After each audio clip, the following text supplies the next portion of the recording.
Please remember that the complete information for the class that you are about to view is at elithecomputerguy.com. Not only do we have our videos there, but we have part lists, diagrams, pictures, and even complete code examples. So if you are watching this video and you want more information, please go to elithecomputerguy.com. Welcome back. As you know, I am Eli the Computer Guy, and in today's class I'm going to show you how to overlay text over your images in HTML documents using CSS. This is one of those things where if you understand what the process is, it is very easy. But if you do not understand what's going on, it's very complicated, frustrating, and you end with a complete mess. So I'll be showing you how this works today. Now, the important thing to understand when we start talking about overlaying text over your images in your HTML documents using CSS is that's kind of, sort of, not actually what we're doing. Again, one of the big problems in the technology world, especially when you're learning technology, is you look at something and you intrinsically think you understand what you're looking at, and so then you try to basically reverse engineer, figure out how to do it, and the issue that you run into is what you're looking at is not what you think you're looking at. So when you try to figure out how to replicate it, it turns into a mess. So when we start talking about overlaying text on images using CSS, that's kind of, sort of, not actually what you're doing.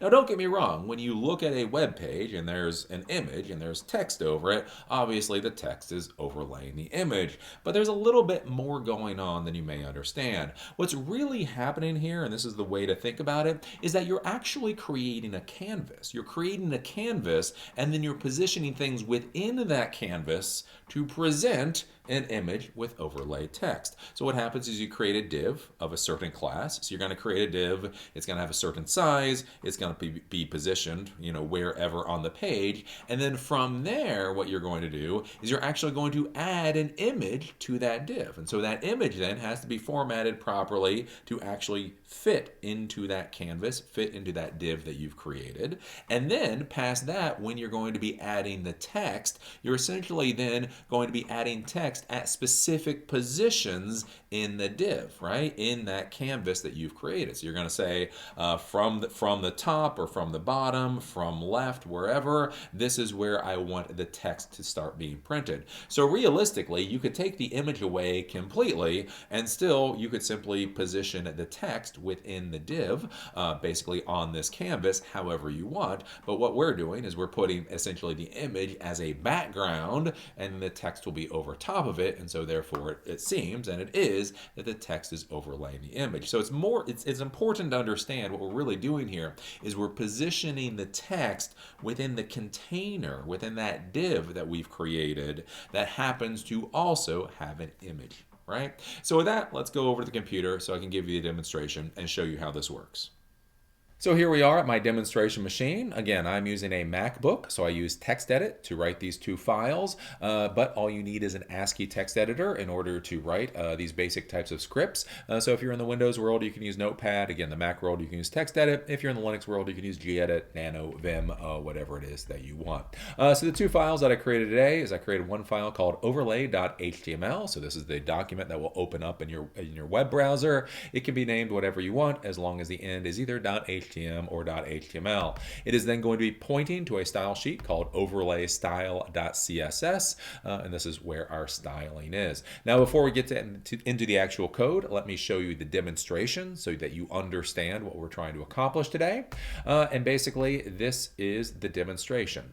So here, I've given you the example of essentially two pictures. Do remember in the HTML world, when you put an image on a document, all that is a pointer. So when I'm showing you demonstrations with images, usually I just reuse the exact same image, 1,000 times just to make my life easier. But if this was going to be on a web page, obviously in a production environment, this would be pointing to multiple different images. But here, again, I can basically point to the same image and show you the different things that I can do.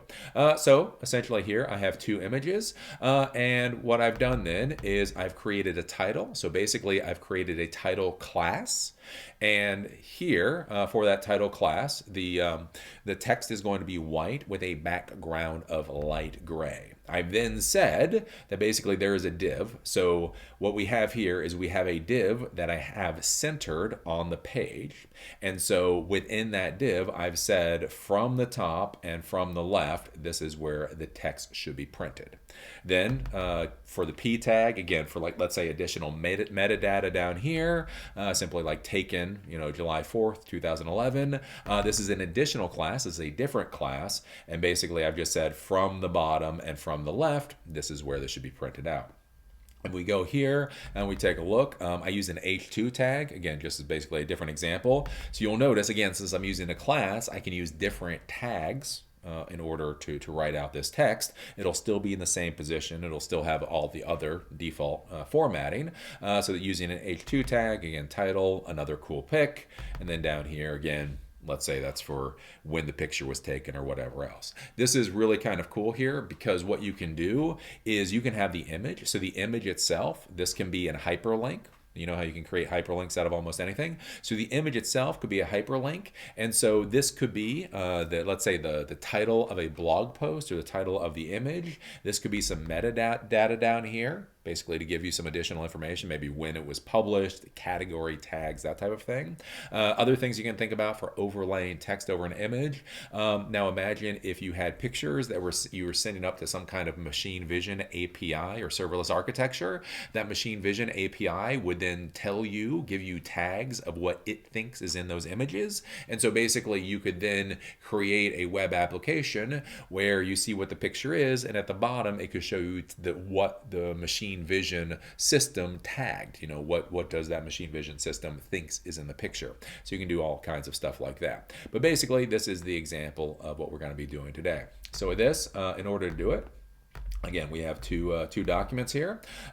First thing that we're going to look at is the HTML document itself. So this is what we'll be opening up in the web browser. So as always, we're going to open up with the HTML. We're going to open up with the tag, or the head, and then we are going to link to the style sheet. So again, the ref overlay style.css. Since the style sheet is in the same folder as the HTML document, I can simply put the name there. If it was in a different directory, then I would put the full folder path to get to it. We're going to close the head. And then we're going to open the body. Now we're going to get to the interesting parts. And what I want you to understand is when we're taking a look at the image and the overlay and everything, all of that is within this one div. So basically we're going to create a div. Think of this div as a canvas. So we're going to be creating a canvas, and then we're going to be putting everything into that canvas. So we have a div, so we're doing a div, and this class is going to be text overlay. So I've created a class text overlay. For this class text overlay, I put a position of relative. The reason I put a position of relative using CSS is it allows me to position that div on the page. So what I'm doing is I'm centering the div on the page so it shows up obviously in the center. So basically the position of relative, margin hyphen left auto, margin hyphen right auto, that is going to center the div. Now an important thing to understand here is that I've then created a width and a height for the div. So the width is 300 pixels and the height is going to be auto. So what I want to say is I want this to be a maximum of 300 pixels wide, and the height will be whatever the automatic will be, whatever the automatic is for the image. Why that becomes important is when we go down here, the next thing that we're going to do is we're going to add the image itself. So for the img tag, we're going to add an image, and that is going to be picture 700.jpg. Now why this is important is this is an image I have used numerous times in the past. I created it as an example, I don't know, a lot of classes ago. And why it's called 700 is because it's 700 pixels wide. Well, what do you think is going to happen if I put a 700 pixel image into a 300 pixel container, essentially? Nastiness is going to happen, right? So one of the things, and this is what you have to be thinking about, is then what I've done is I formatted the img tag, or in the CSS world, the img element, and what I've said is make the max width of it be 100%. So I want the max width of this image to be 100% of essentially whatever container I put it into. So if I put this directly onto an HTML document without any divs, without anything else, it will be 100% width of the entire size of the web browser. Since I'm putting it into a container, since I'm putting it into a div, then the 100% will be the 300 pixels. So it maxes it at that 300 pixels. Then we're going to go down and we're actually going to start adding the text. So the first thing that we have here is we have H1. That is going to be a class of overlay-title. So I created a class called overlay-title, and this will be the title cool pic. So we're going to go down and we're going to take a look at the class of overlay-title. So for this, one of the important things to understand is when you say position, the position has to be absolute. So position relative, here I'm going to make the position relative so that I can move the image around on this. Basically, I can move the div around on the screen, so I can put it in the center. Here, I'm going to make the position absolute because I'm actually going to say where I want this text to show up within that div, within that container. And so I want it to be the default 0 pixels. So basically from the top, just leave it wherever you're going to dump it, wherever the default is. And then from the left, I want it to be 16 pixels. So that's going to put it, if we go back here, for the H1, that's going to put when we're writing out the text, that's going to put the location of where that text should be written out at. We're going to go down. We're going to take a look at that P. So we're going to create we have a P, a class of overlay-date. So that's where we say taken on July 4th. You'll notice that's an entirely different class. So we have a class of overlay-date. Again, the position here is going to be absolute. We're going to say from the bottom, add 5 pixels. From the left, 16 pixels, and then color white. So for here, that's basically 5 pixels additional up, 16 pixels from the left, and that is where we're going to be positioning this text for this particular class. So that's one of the important things here is when you're positioning text over your images, essentially within the div, each class is going to have a starting point for when you're going to be writing the text. So if you want to put text in multiple places over an image or within that div, you're going to have to make multiple classes for that. Then basically what we do is we simply close the div. And so again, all of this becomes one unit. You have a div that's 300 pixels. It's going to be in the center of the page. You're then going to add an image that's going to be formatted so it's only 100% of that 300 pixels. We're then going to overlay a title. Then we're going to overlay the date. Doing a break, just to give a little gap between the pictures. Basically the exact same thing, more or less copy and paste. The only thing I did down here just to show you, this is an H2 tag versus an H1 tag. So the H2 tag is going to take all the values that you normally have with an H2. It's going to add what you've added for the overlay title class, and then it's going to print this out. So that's where if you go, again, the H2 is slightly different. It's a little bit smaller, but otherwise it has that background of gray. It's positioned in the same place.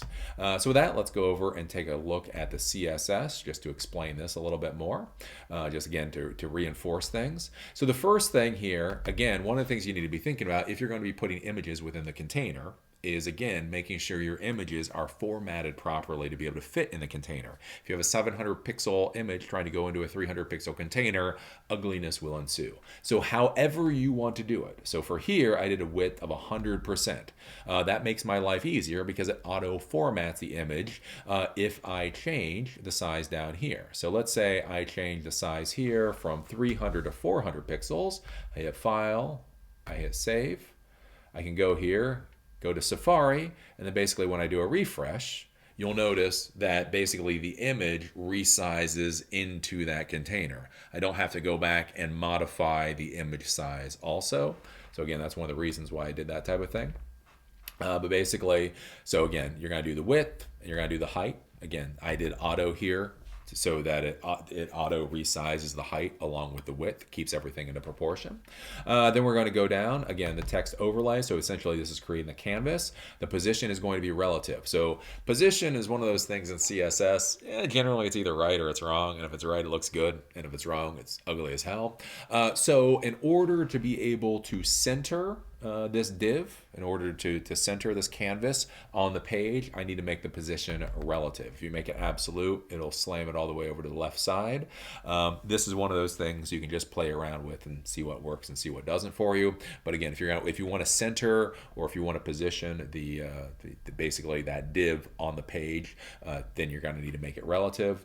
Again, you're going to make the width whatever you want the width to be, and you're going to make the height whatever you want the height to be. So again, this is now 400 or 300 pixels, and then the height will be auto, basically whatever is required for the image.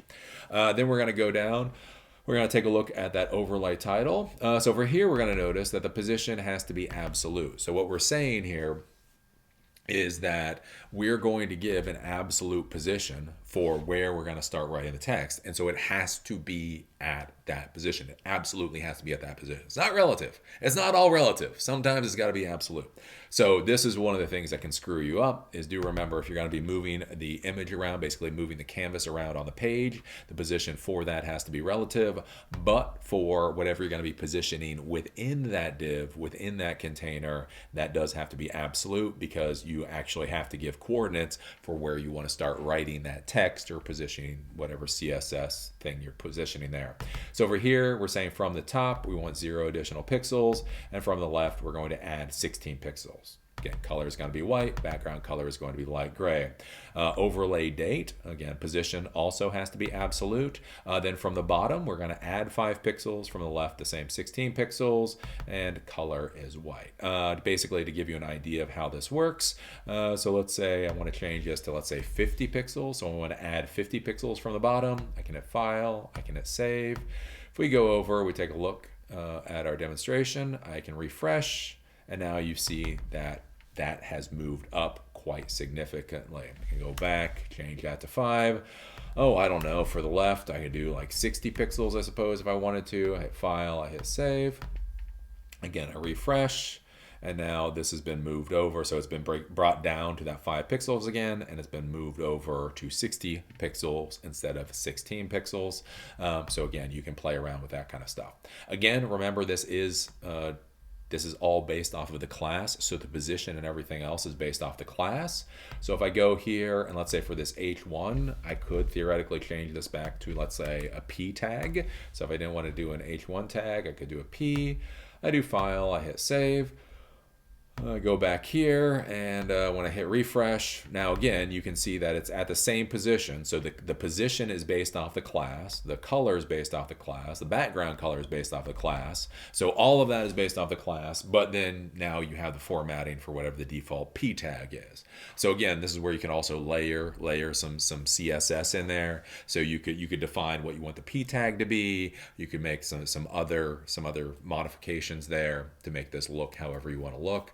But this is the basic idea of how you overlay text essentially over your images using CSS.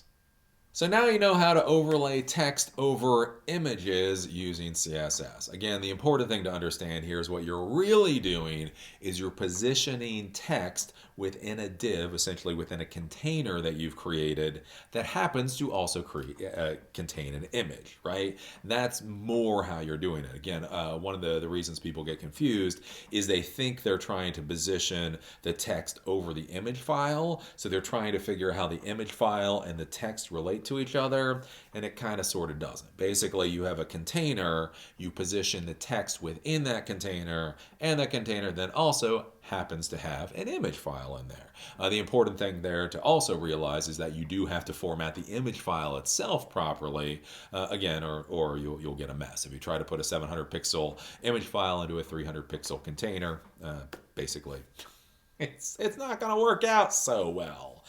So now you know a little bit more about how to format images using CSS. Now this can be a very important thing in the web development world. Basically, if you're creating web apps or you're creating these HTML documents, is one of the big issues, especially for new developers, is they always try to run back to image editing software whenever they need a new image. So let's say you have an image, you need to have it modified a number of different ways for the different ways that you're going to do it within your web application. What happens a lot of times is that people then simply use some kind of imaging software, Photoshop, whatever else, to modify the image, and then they end up creating 10 or 20 variations essentially on the same image file. Well, one of the things to be thinking about is all those different image files then have to be stored on the server. If there's some kind of weird tweak to like any one of those image files, you're probably gonna have to tweak 20 other image files. Again, imagine if you want to tweak the color, you want to tweak the logo a little bit, something like that, then not only do you have to tweak one file, you have to tweak 20 files. Beyond that, if you're going to be using that in a web application, basically this is going to be brought over an ISP connection, over an internet connection. So that's going to be bandwidth, 20 different image files being sent to the web browser. That's a lot of resource consumption that doesn't necessarily have to be there. You could theoretically, and you do have to be careful about how you do this properly, but you could essentially have one image file and then use CSS to modify that single image file 1,000 different ways within the HTML document itself. So again, when you're going to be looking at formatting images with CSS, as I showed you before, you can create rounded borders. You can make the image larger. You can make the image smaller. You can overlay text over the image. Beyond that, you can do things like image filters. There's a lot of cool stuff you can do with CSS with your images. And what you have to think about from a resource perspective is then all you're doing is you're sending a couple of lines of text. Like imagine sending an entire image file and the size and requirements for that versus 5 lines of text. Right? Image of a certain class or whatever else, blah, blah, blah. It's a lot easier on systems to be able to parse that most of the time than to be sending lots and lots and lots of image files. So one of the things that you should be thinking about whenever you need to modify your images for your web applications or your HTML documents, before you run to that image editing software, take a look at what you can do with CSS, and you might find that to be a more efficient way to do things. Again, this is one of those things too, where you have to use your technologies in conjunction with each other. So again, you don't want to have huge image files that you're then using CSS to shrink down to thumbnails, right? If I have a 5 meg image file and then I'm using that for like thumbnails, that's probably not the most efficient way to do things, right? Figure out what that file should be at thumbnail size and basically just use the imaging software to shrink it. But again, with some of the things like filters, again, if you want to make small edits to the image file, that might be better done with CSS. And so that's where, again, when you're thinking about it as a professional, you need to be thinking about resource consumption on all sides. Resource consumption on the server, resource consumption on the web browser, resource consumption with the internet connection. Look at all of those things and go, okay, for this solution, let's create 3 versions of that image, and then those 3 versions of the image will be modified 1,000 times with CSS. Right? That's the kind of thing that you should be thinking about in the real world. So, as always, I enjoy doing this class, and look forward to seeing you at the next one. If you like the content that I create, please think about going to elithecomputerguy.com and becoming a member or donating. Please understand that all of the educational videos are in front of the paywall. That includes the videos, that includes the notes, the diagrams, and the code example. All of that is freely available and in front of the paywall. But if you want to watch opinion videos or if you want to be able to comment, you do need to become a member. Membership is $5 a month or $60 a year and gives you access to those opinion videos and the ability to comment. If you don't want to become a member, you just want to give a one-time donation, there's also a donate button where you can do that. Please understand, in order to provide the education that I am, it does cost money. Servers cost money, equipment costs money, travel costs money. All of these things cost a reasonable amount of money, and the fact of the matter is YouTube's advertising program no longer supports creators the way that it used to. So if you want these classes to continue to stick around and you find them to be valuable, please think about either becoming a monthly member or donating a few dollars for this project.